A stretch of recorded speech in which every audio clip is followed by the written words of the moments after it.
Welcome to Black Brilliance on the B-Side. My name is Andrew Weaver, and I'm your host. Today, I'm going to cover an article that I wrote. Normally, I would talk about the history of a brilliant brother or sister, but this one, I'm going to cover a little bit about all of our history. And I mean by that is that I'm starting with slavery and coming to today's date. And I felt I needed to do this because in the times that we are in, there is just, an enormous weight on the backs of people of color, especially black people. And we're all going through something, but black people have felt the brunt and have been fighting for centuries. And it seems like now is the time that people are starting to listen that aren't black and come out of their shell and fight as well. And they start to understand that we've been fighting this whole time. We've been saying these things have been going on the whole time. And other races and cultures who are not white knew they were going on. But it was a fact that black people were getting the brunt of it. So it really didn't matter for their culture. And now that their cultures are starting to get affected, now all of a sudden, let's just jump on the bandwagon of help each other. Well, where were you when we were fighting for hundreds of years? Right? Where were you? I mean, no disrespect to any of you guys. I love everyone. But the fact of the matter is you weren't there as a culture. And now, different cultures are feeling the heat.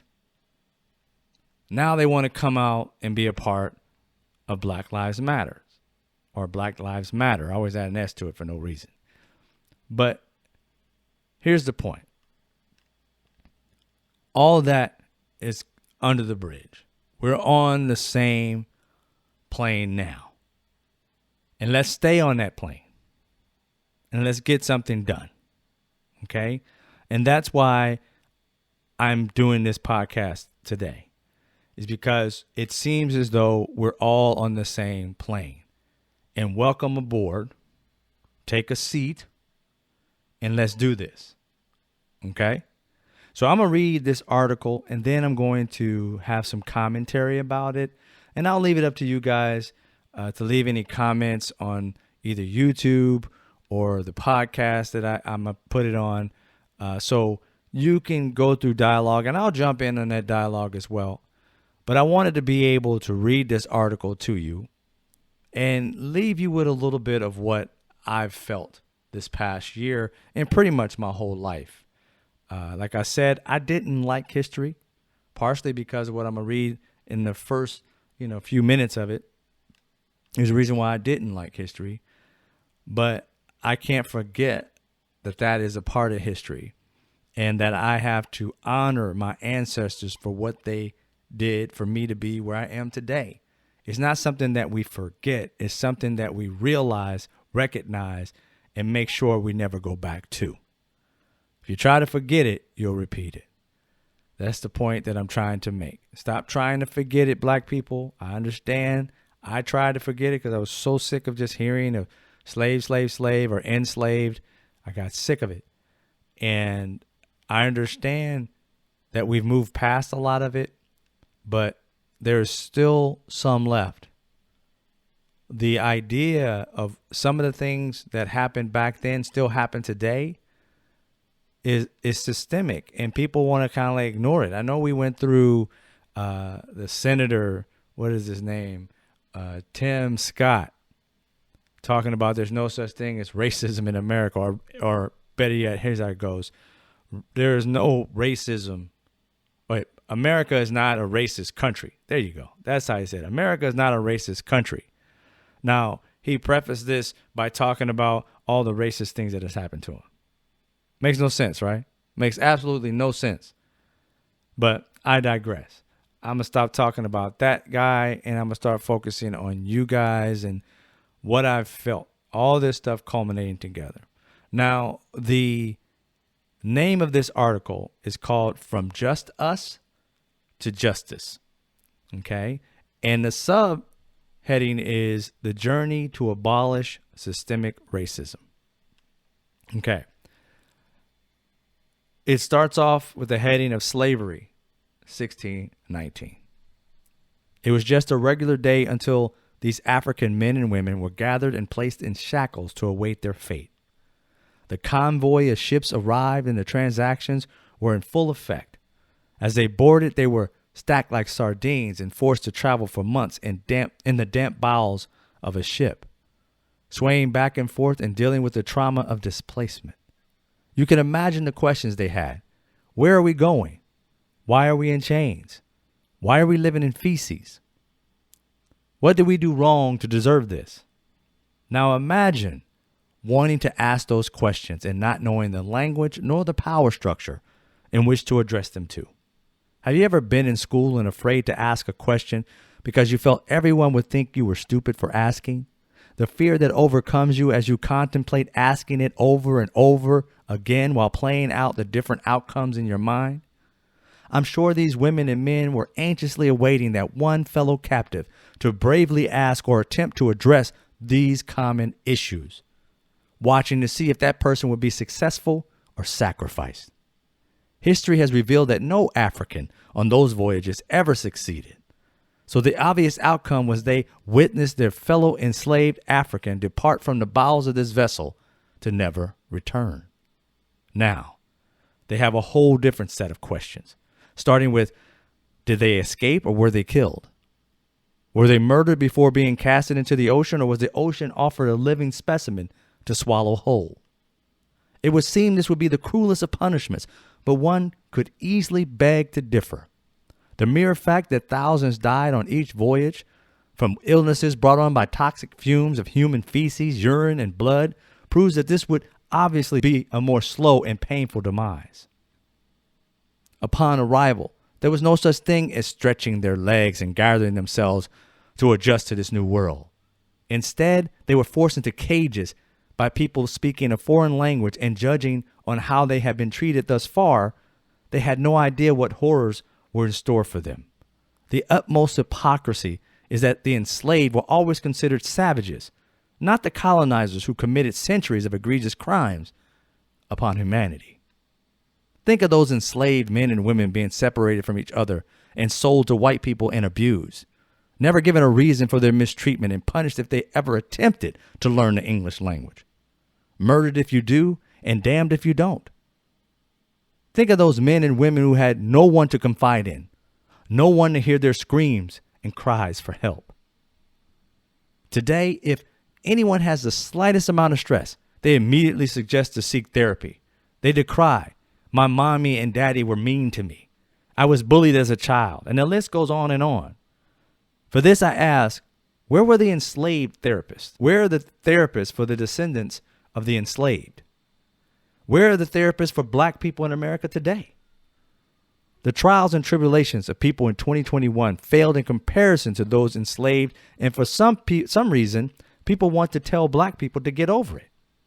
It amazes me that these very same people complain about their childhood. It's in the past. You should get over it, right?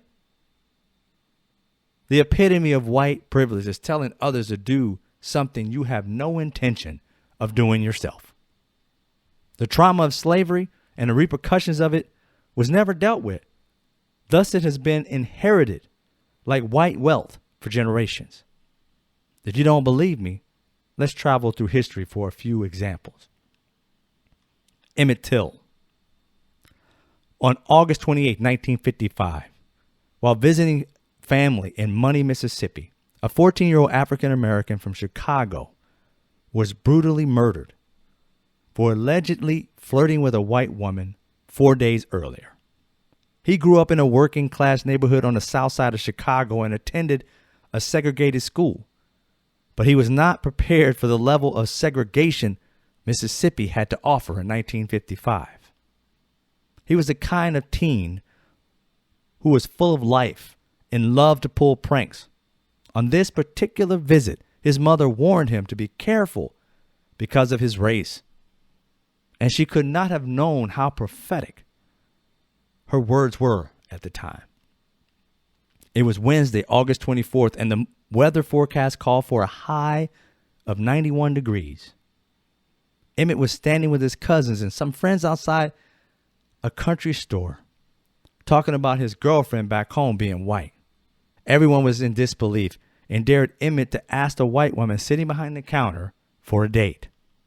He entered the store, and Carolyn Bryant was by herself working the counter. Emmett bought some candy, and as he was walking out the door, she heard him say, "Bye, baby." There were no witnesses. Carolyn would later embellish her story and claim young Emmett grabbed her, made lewd advances, and whistled at her. It never dawned on anyone to ask how he grabbed her from behind the counter, but I digress. Carolyn's accusations would have to wait for Roy Bryant, her husband, to come home from a business trip to address it. In the early morning hours of August 28th, Roy and his half-brother, J.W. Millam, donned the front door of Mosey Wright, who happened to be Emmett's great-uncle. They demanded to see the teenager, and despite the desperate pleas from Mr. Wright, they forced Emmett into their car. The two grown men drove around with this child that night and allegedly beat him in the tool shed behind J.W.'s house before making Emmett carry a 75-pound cotton gin fan to the bank of the Tallahatchie River. These demons ordered him to get naked and continue beating him within an inch of his life. Any normal criminal would have stopped by now, but not these two. They felt the need to gouge his eyes out and shoot him in the head. And as if all this was not enough torture, they proceeded to up the ante by tying his body to the heavy cotton gin that the helpless victim hand-delivered to the bank of the river with barbed wire and threw him in. It took 3 days for his corpse to be recovered. He was so disfigured that his great-uncle could only identify his body by an initialed ring Emmett wore. The authorities tried to rush to bury his body, but Mamie Bradley, Emmett's mother, requested his body be sent back to Chicago, where she showed the world what these racist white monsters did to her baby. These two killers were charged, but were found not guilty for kidnapping and murdering Emmett Till. On that day in 1955, America bore witness to the effects of systemic racism some 336 years after the first enslaved Africans set foot in this country. These egregious actions would continue daily while white America closed its eyes and blamed the victim for his or her demise. The mere idea that once a black person was killed by the hands of a white person, they'd immediately assault the victim's character to justify their murder proves systemic racism exists in spades. Yes, these very same people would rather black people have amnesia when it comes to exposing the history of evil in the white community. How would white America feel if every time a white person was killed by the hands of a black person, America just chalked it up as a payback for enslaved ancestors and let the guilty black person roam free? Unfair comparison, you think? Or is it too spot on? If you think this system grew tired of rearing its racist head over the years, you'd be dead wrong. Let's travel to 2020. Ahmad Arberry. On February 23, 2020, the idea of an unarmed 25-year-old black man having the gall to jog a few miles outside of his neighborhood without being harassed by white terrorists was too much for Glenn County and the city of Brunswick, Georgia to handle. They summoned their evil ancestors to hunt down this innocent black man like he was a slave who had freshly escaped the plantation. So armed to the teeth, they proceeded to shoot this innocent black jogger 3 times as he fought for his life with his bare hands. The world saw this on camera, and just like 17th century America, descendants of slave masters came out of the woodwork and started blaming the enslaved for the actions of white supremacists. There are no two ways around it. These devils, similar to the assailants of Emmett Till, failed to kidnap Ahmad, but the end game was just the same. They killed an innocent man and felt they had the authority to do so. Mind you, one of them was an ex-police officer, and should have known better, right? In fact, the local police department and prosecutors in Georgia chose to do nothing to these men until the wrath of civilized people of all races, colors, and creeds around the world raised their voices in opposition. The pressures of the people forced these officials to begrudgingly do their jobs and arrest these murderers.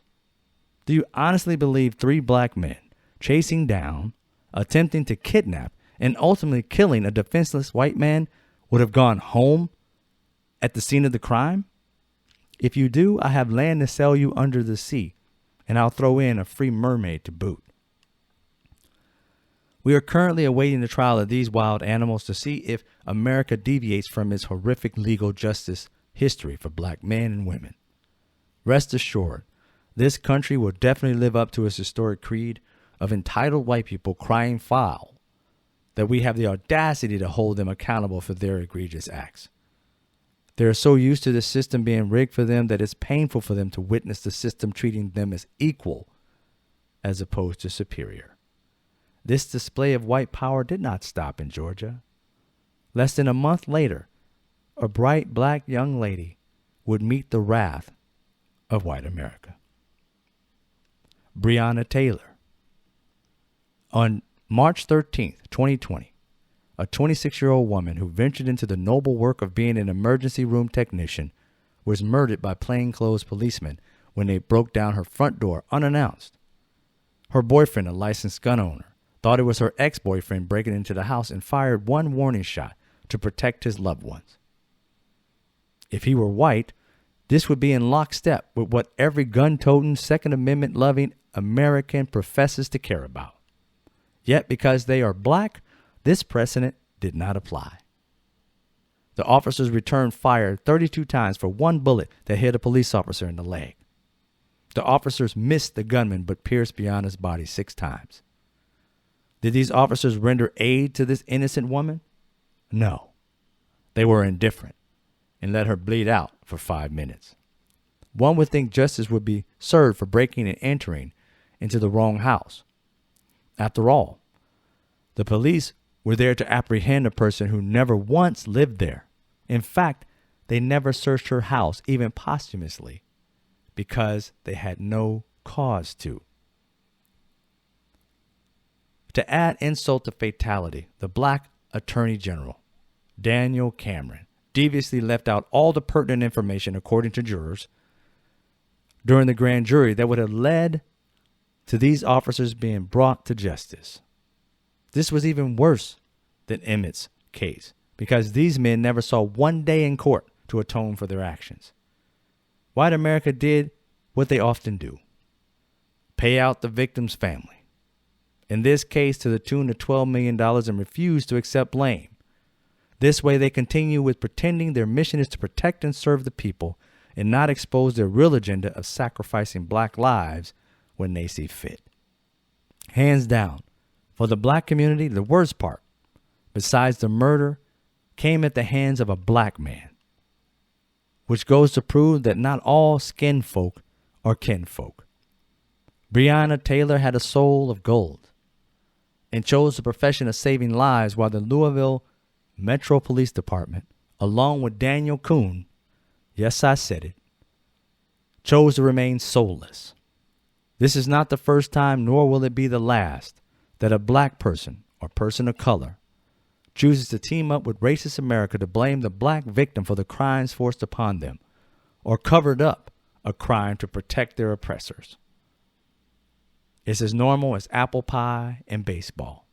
What isn't normal is racist America being held accountable for their actions, which leads to the tragic story of one George Floyd. It was May 25th, 2020, when a random black male patronized a store called Cup Foods. He went in and paid with a $20 bill that the cashier assumed to be counterfeit. No one ever entertained the idea that this was not his fault. America has become fixated on the black culture being inundated with criminality that it's easy to believe we've done something wrong before it's even fathomable that we're innocent of any alleged crimes. Let's just take a walk in Mr. Floyd's world for a second. Of course, as a black man, I can relate to him. But having a counterfeit $100 bill is something I had an experience with, and I lived to talk about it. It was 2 p.m. on a Thursday at a popular check cashing establishment in Southern California when I received a fake $100 bill. On that very same day, I attempted to use that fake bill to purchase from a large neighborhood grocery store, and they told me it was fake. I told them, no way, check it again. They did and continued to claim it was fake. I replied, I just received this money today from a trusted check cashing establishment no more than 2 hours ago. Frustrated, I immediately took out all the other bills I received and asked the store clerk to check each bill to see if they were fake also. Luckily, all the other bills were legit, and I bought my items and rushed back to the check cashing place to get my money. They gave up a good fight. After checking the security cameras and asking a lot of questions, they finally decided to exchange the fake $100 bill with the real one. This did not relieve them of any doubt I was lying, but the situation was holding up business, so they gave in. I wasn't going anywhere until they gave me a real $100 bill. Months later, I told a close friend about this encounter. I had forgotten that he used to be upper management in the banking industry. He proceeded to tell me that the federal government used to reimburse banks when they received fake dollars. They had no problem taking counterfeit money off the streets. It was standard practice, at least in the early 90s. Armed with this knowledge, I have many questions about George Floyd's encounter. Why didn't the store owner just take the bill to the bank and get reimbursed for the measly $20 fake bill? Why was this store owner charging employees for accepting fake dollar bills when the bank would happily reimburse them for it? This fake $20 bill was more than likely a mistake, since George Floyd never had a history of counterfeiting. But I digress. On this spring day in May, George Floyd would not only encounter stereotypes, he wasn't given the benefit of the doubt that even this black man received. He was labeled a criminal, a drug addict, and was ultimately murdered for being a strong black man. If you doubt my conclusion, let's go over the facts. At the time of this encounter, these officers were clueless as to his criminal history. All they knew was that he gave the store clerk the $20 bill. So all they could go off of was that he was a tall, strong black man, and from there they believed the absolute worst about him. They proceeded to murder this man for a counterfeit $20 bill that any bank would have gladly taken off the streets for nothing. Here's a clue to Mr. Floyd's innocence. When you listen to the video, you will hear the officer say, "He's under arrest right now for forgery." George Floyd replied, "Forgery for what?" For what?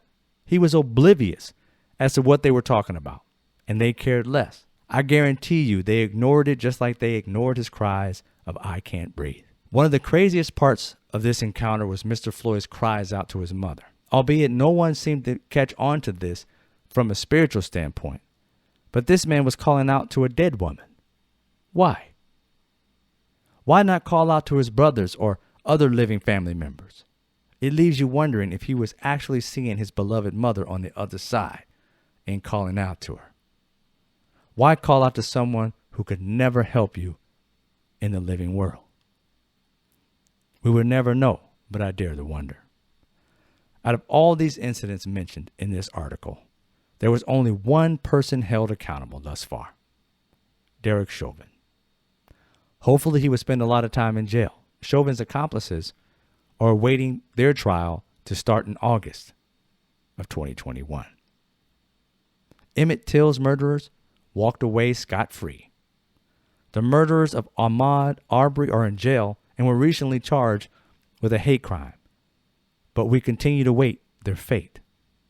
Brianna Taylor's killers were fired, but oddly enough have not been charged for her murder. One thing is true about all of this is that we can't give up, because racist-minded Americans will not rest until their own is never held accountable for lies they deem worthless. Now, this is why my business, Black Dollar Fund, exists today. It was shortly after Ahmad Arbery's murder that the seed to create an economic ecosystem to solely focus on creating opportunities and building wealth for black communities took root. Black America needs a coalition of people focused on leveling the playing field. to bridge the wealth gap, to create living wage jobs, to create home ownership, and to lobby for laws that will enhance black lives instead of hinder them from participating in the American dream. Often it has been said in history that black people should pull themselves up by their bootstraps. This phrase would assume black America had boots to begin with. When Africans arrived here, they were barefoot and had no understanding of this new world.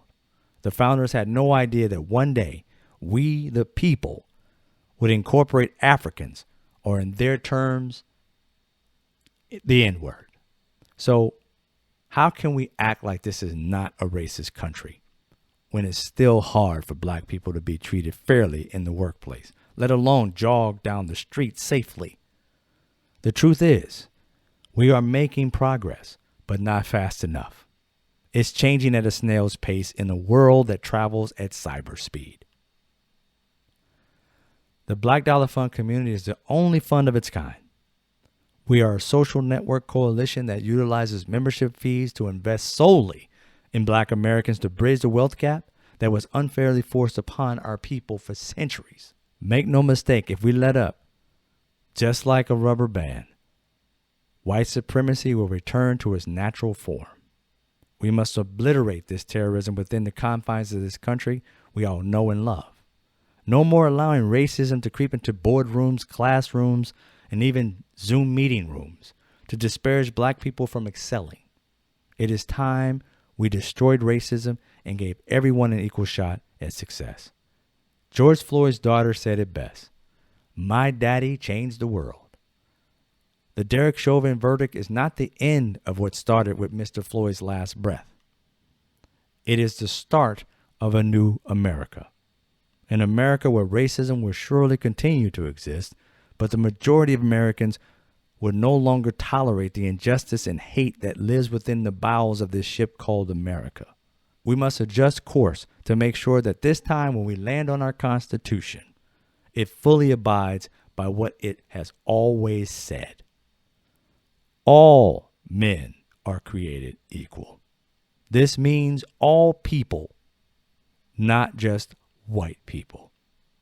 That's the end of that article that I wrote, and I really wanted to express, what happens in a black man's mind from 1619 until today, and how everything that I do now is all about changing the social impact of changing black America so that we have opportunities and stop having to beg people to finally care about us as a people. No one on this soil has been treated this bad. Now, I know people will complain and say Native Americans, and yes, they have been treated bad. Don't get me wrong. But they have gotten some of it back. Not a lot. And America has given them some of it back. Not a lot. Black people have gotten zero. Zero, people. Here recently, there was an article of the government giving back land that they took from a black family. It was a beach that they took from a black family, and they're giving it back to their family. So that is one thing that has changed, and I'm thankful for that. But when it comes to our culture, no, we have gotten nothing back from it. Not a thing. 1 or 2 families is nothing compared to the millions in America who dealt with this. The millions who have died on their way to where we are today. If it wasn't for them, we wouldn't have the luxuries that we have today.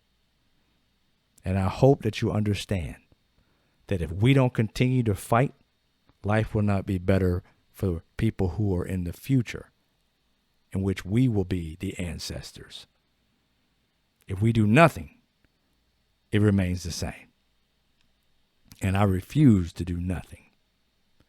This article addresses my anger, my intellect, my love for my people, my anger towards some of our people who don't recognize that these things have happened. One of the things that really bothers me about a certain part of black America who always wants to throw black people under the bus, saying, oh, yeah, I've made it. I've did this. I've did that. And we're like, great for you. But you made it because of who you ran into, not because you're more talented than I am. That's not the case. It's who you met along the way, what you were allowed to or willing to give up along the way. I mentioned Tim Scott. That man gave up his soul to be where he is today. Every ounce of his soul is gone. He talks about how he's treated by black officers and got pulled over 7 times, but then has the gall to say, America's not a racist country. But it has racism in it. Is that what you're saying? It's not systemically racist. It just has spots of racism. I mean, it makes no sense. And this is what bothers me about a lot of Republican people or people who profess to care about black people but always have, oh, the Democrats are not for us. Then tell me what bill has worked over the hundreds of years, 400 years for black people. Even if you look at what the 13th Amendment for us to be free. Even if you look at that, 1865, it says, except for. It gives them an out to slavery, which ended up creating the police force. The out to slavery was that if we did something illegal, we could be thrown back into it. That was the out. So even the law was created to give outs.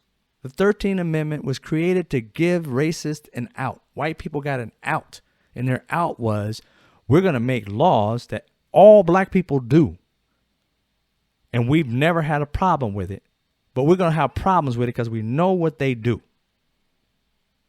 Whether they drink, whether they don't have a place to live because we just kicked them off our property or they just left, they're no longer a slave. So let's make vagrancy laws that they can't be out in the street. They can't throw up tents just anywhere. They got to have land. We were supposed to get 40 acres so we'd be cool, right? No, they took that away. So then what happened? We don't have any land to live on. And being depressed like any other human being would be, drinking, doing whatever we had to do to get out of our own mind of all this crap that's happened to us. And now we got to figure out how to survive. You catch us drunk, throw us in jail for our life. Even to this day, these laws put us in jail 3, 4, 5, 6 times longer for the same crime that a white person does. It continues to exist in America. And for us to say it isn't there, we're lying to ourselves. And for black people to say it isn't there when they know damn well it is, that's downright evil. You care more about what you can get out of white people than you care about people who look like you, who are fighting the same fight as you. But because you've chosen to sell yourself out to win, that means you sold us out in order for you to have a better life. Now, I don't get that mentality. I've never had that mentality. I call it a weakness. It's a disease. It's almost like a crack addict or any addiction. When you're addicted to trying to appease white people, despite the fact that you're black and there are issues that are in this world that are there because you are black, then you are addicted to white power. The closer you are to white power and they're not hanging you and they're not doing anything else, they're actually promoting you because they want other black people to act like you.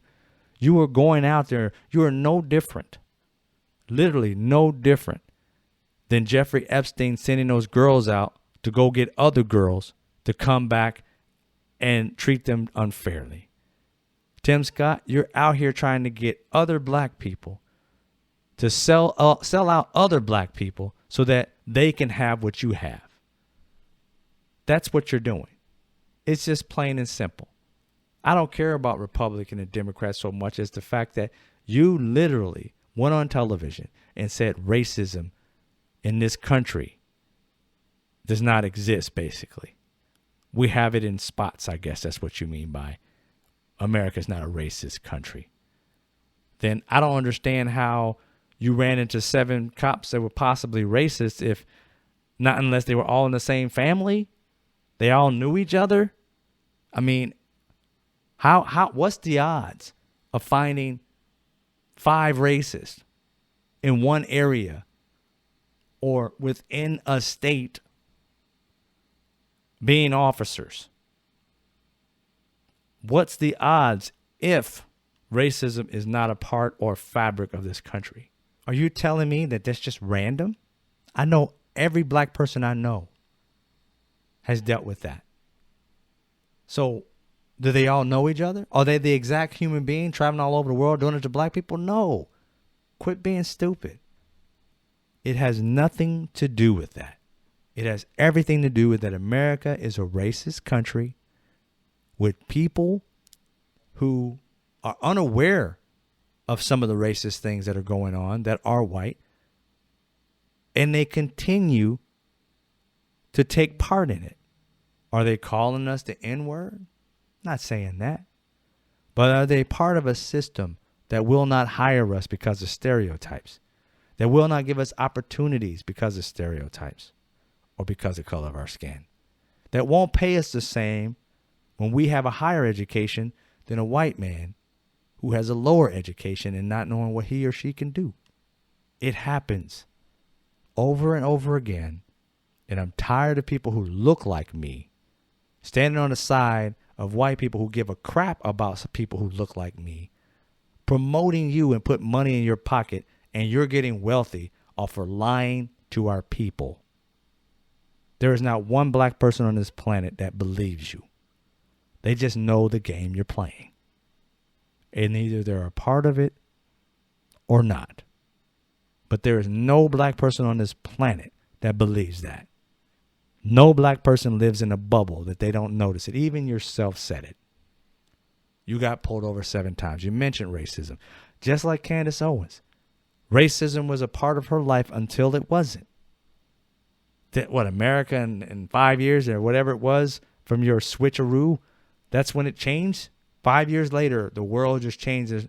No, they've given you more and more power, and therefore, oh, massa like me, so it must not be racism. Racism alone this, Kenny's this. Cause look at me. Look at me. They feeds me right. They treats me right. Obviously, there ain't no racism. What you niggas talking about? Look at me. Marry me a white woman. They would have killed me back in the day. Now all of a sudden, I can have sex with a white woman. There ain't no racism. Shut the fuck up. Please. I'm done. So that's my commentary about this, and I'm sorry that, any kids are listening, but I'm sick of it. I'm a grown man. I'm going to say these things sometimes, and I will put a disclaimer that your kids may not need to listen to this one, at least up until the commentary part. Before that, they can listen, but I had to get it off my chest. Thank you guys for listening. Thank you for another episode of Black Brilliance on the B-Side. This one was promoted by Black Dollar Fund. We have to start creating opportunities and building wealth for black communities. Check it out at blackdollarfund.com. Spelled with a V. BLVCK.